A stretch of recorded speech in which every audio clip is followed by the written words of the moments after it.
time. This is a five-minute call from the Green Party. Thank you, Mr. Speaker. Dr. Kennedy Graham. Thank you, Mr. Speaker. I rise also to address the incredibly long debate on the Statutes Amendment Bill number 4.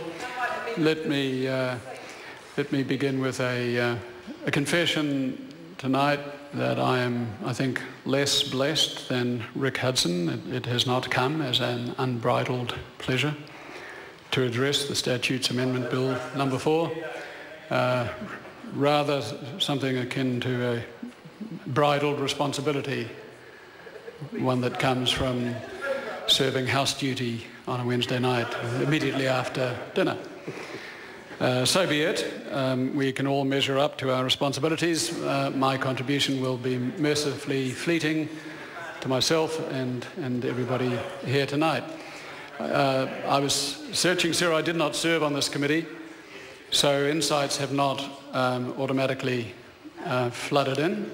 As I search feverishly through the bill for something intelligible to offer to the House on the Statute Amendment Bill number 4 with its 33 parts, other than to note the interesting comment from Honourable Ruth Dyson that the role of these omnibus bills is essentially to fix up mistakes and that there's a great deal of it to be had. She said, I think, if I understood her correctly, that either she said that every bill or a majority of bills needed legislative amendment at some stage, and that may well be the case. It reminds me of the sign on the back of the van that is in Christchurch going the rounds on the streets, and it's a plumber's van, and it says, we're the guys who fix what your husband just repaired. And I think that's what the Government Administration Bill Committee is expected to be doing most of the time.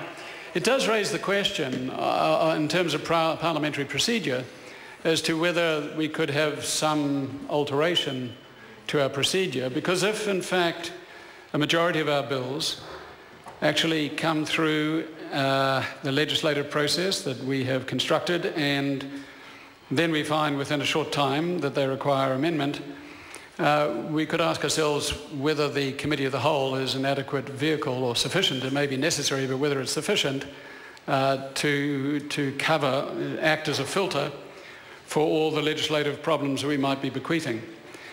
And we could perhaps amend the role of the Government Administration Committee so that, in fact, after they've gone through the Committee of the Whole, they just revert to the Government Administration Committee automatically and immediately.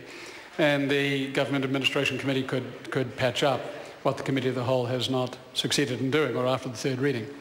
That was my attempt at post-dinner humour. Mr. Speaker, I'll now pass on to the really serious part of this contribution. And that is to recall that the role of quality control used to be, of course, belong to the upper house, at least to some extent, in the New Zealand Constitution. In our constitutional wisdom, we abolished the bicameral structure about 60 years ago, and some people think we've floundered around ever since in our unicameral system, churning out the law, especially with this current government in power, churning out the law without any real quality control mechanism. There would be an interesting study, perhaps, to find out how many bills have teetered and tottered their way through infancy, only to be admitted to a Statutes Amendment Bill within, say, 5 years of legislation. I count in the Statutes Amendment Bill number 4, 4 out of 33. 1 in 2010 and 3 in 2012, bad year, 2012. So we could really ask ourselves whether there is some better system we have of ensuring a better filtering mechanism, quality control, than we currently have. We in the Green Party are prepared to support this in a spirit of close cooperation with the government and other parties. and I accordingly commend the bill to the House.